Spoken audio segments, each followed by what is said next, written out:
bass fry hatch, Lake of the Ozarks 2025.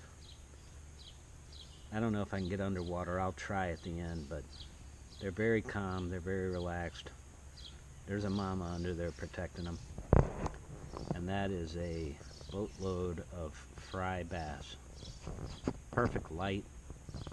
They kind of come out of the shade, and they like to get the light at the end of the night. But they are cruising it, and they are happy. We're going to go for underwater. It spooks them. I apologize. We'll just go real slow.